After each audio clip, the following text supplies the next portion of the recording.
making Thursday, things we're making Thursday, yeah. Things we're making Thursday, things we're making Thursday, things we're making Thursday, yeah. Hello, welcome to Krafting Kitty. My name is Erin and it is Thursday. So that means it is time for Things We're Making Thursday. The wonderful jingle up front was from Jess at J Hook Magic. Thank you, thank you, thank you. And her husband. So what is Things We're Making Thursday? It is basically a gigantic collaboration between a lot of content creators and non-content creators who are all making items based on the same theme this year. Last year we did a specific pattern. This year we're doing themes. The theme for April this month is Try Tunisian Crochet. I know there's been a little bit of confusion because on the original list this was Granny Square, but we flopped it with August. So that way we can do Granny Squares in August, which is Granny Square month. Yay!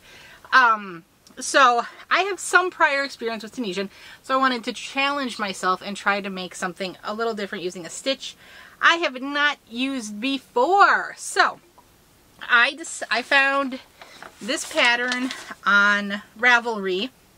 It's called the Ocean Tunisian Cowl by Nicole N.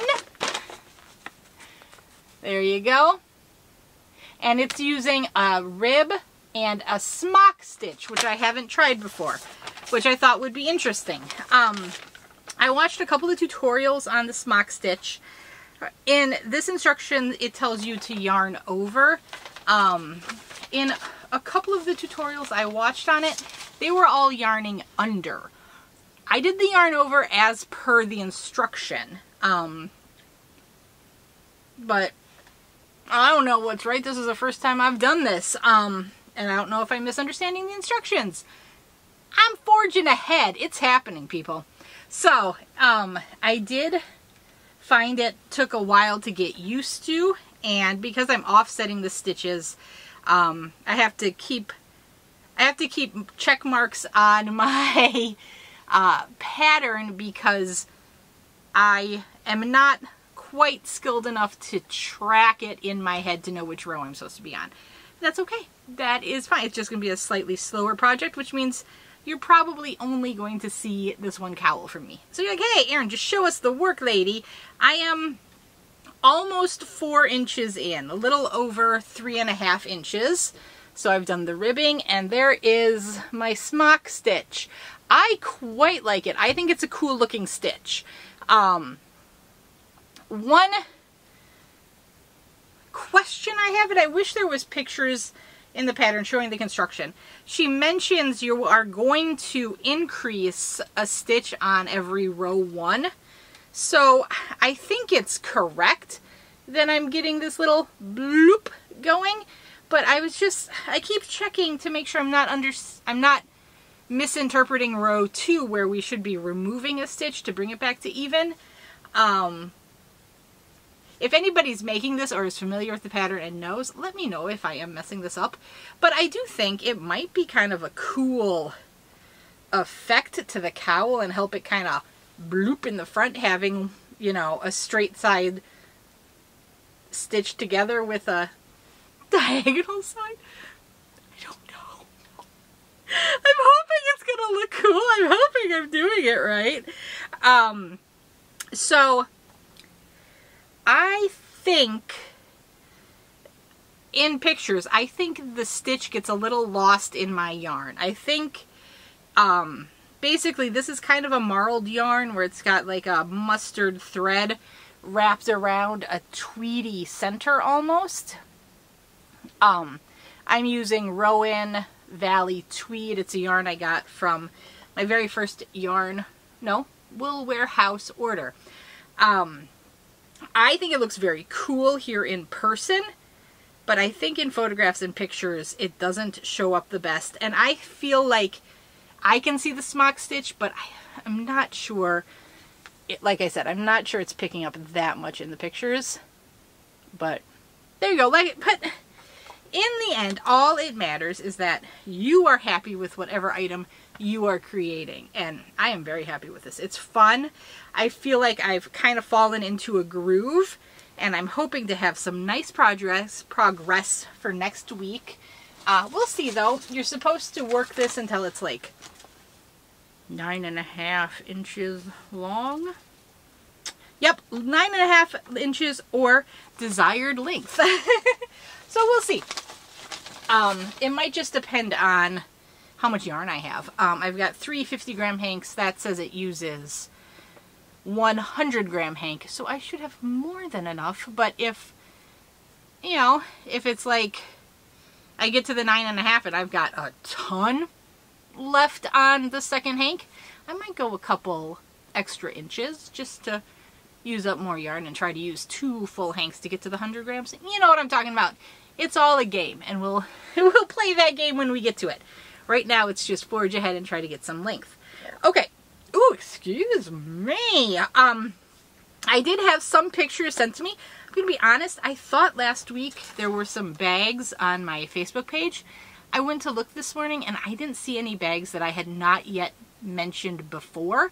So if you posted to something to my Facebook group and I have missed it, please let me know.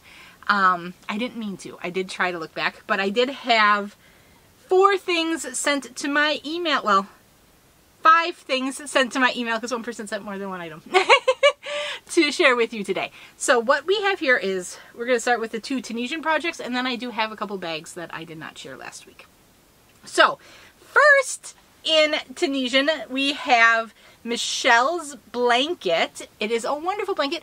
This was her very first Tunisian project. She did it a couple years ago, and it looks fabulous. She's not quite sure which pattern it was, but thinks it was either a Yarn Inspiration or Lion Brand, something like that pattern she picked up for free.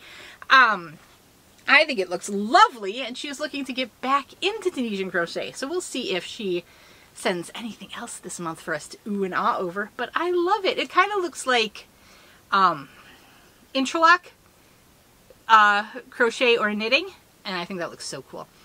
It's not a technique I enjoy that much, but it looks very cool when other people decide to do it. We also have Deb. Deb shared a scarf she made. She used the Tunisian Simple Stitch scarf and used the Premier Fruits yarn, the dragon fruit, which I think is my favorite. I think that one's my favorite, and I think that scarf looks fantastic. This is another one she made a while back, but I believe she said she might be making something else. We'll see. Deb is prolific and fantastic. So, very, very pretty. We also have a bag from Emma. It is so cute. It's a great market bag. She said she had to skip a section because of yardage, but I think it looks like a really good size market bag. She followed a Willow Yarns pattern, which is a sister company to Hirschner's. I think it looks awesome. That would be a fabulous market bag. Take to farmer's market. You can just shake it out and get all the little bits and bobs left in the bag from the fruit or veggies. Win-win. And finally, we have Judith's bags. Yay! So we had a little foible, and 2 of the bags didn't come through one week, and she has sent them. And I'm so glad she has 2 beautiful green bags, and I love sharing them, so I am glad we get to see them now. Again, they look in the market bag, awesome tote bag size. Those would also work really well for project bags. Always liking project bags, right? We always need them. I actually am going to get rid of a couple of project bags because one of them was like a free bag that came with a knitting needle set or a crochet hook set I got, and it's like fraying, so I keep getting nylon threads stuck in the yarn. That's no fun. It's not worth it if you pull out trash as you're pulling out your yarn, so that's one's gonna have to go. And then I shoved all of the yarn I got from Michael's to make that blanket on the Addy into a Lion Brand Santa sack, and the seam burst. So right now it's just sitting on the kitchen table next to the Addy, and the yarn is fine, so it'll be fine for now. It looks like something I could fix if I wanted. We'll see. That's a good size bag though, so I'll probably fix that seam and keep using it, but it's on the fence right now. We'll see how bad it gets. But these, all of those projects were not bad. They were fabulous. And thank you so much for sharing. I totally just jumped into that and didn't tell you anything else. If you want to play along and share your Tunisian crochet makes this month, if you're a content creator, you can use the hashtag TWMT in your video, and that's how we're tracking all the videos this year. I do have a playlist on my channel, and I go through fits and spurts when I remember to actually add other people's videos to it. But you'll see my videos there. But yeah, I do try to add other people's videos, but half the time I'm just watching and oblivious. Because often I'm watching YouTube while working and I just like, oh, nice, nice, nice. Okay, type a comment and keep going. Because I do try to comment if I'm watching on my phone. If I'm watching on my TV, the buttons don't work and then you get the weird keyboard and I apologize. I don't know why I'm blabbing on about that. If you are not a content creator and you would like to participate, you can go to our Facebook group. It's called Things We're Making Thursday. It's going to be linked down below. And you can post there. It's a private group. You have to answer questions, but it's only a private group because there were some concerns about maybe gifties seeing projects because it was a public group. If someone posts it, that might link to their Facebook profile and then the person might see the gift. So that's the only reason it's private. What was I saying? Oh, it's a great yarny community. And you don't have to only talk about this month's projects. You can post anything. You can talk about any projects. It's a great yarny community. Share hauls, talk about sales, do all the crafty stuff. It's very supportive. If you would like me to put your picture in my video, I am happy to do so. You just need to either put it in my Facebook group, which is also linked down below, or you can send it to me in an email. Put it in an email, whatever.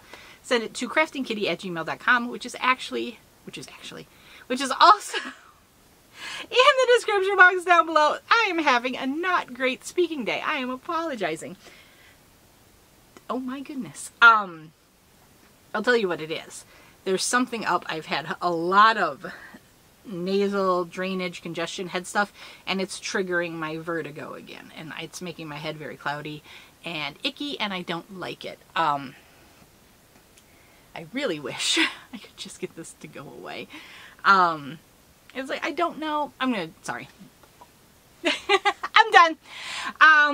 But anyway, that's the couple ways you can share and get your project shared if you are not a content creator. Or even if you're a content creator and you're like, I don't want to make a video, that's one more thing to add to my plate.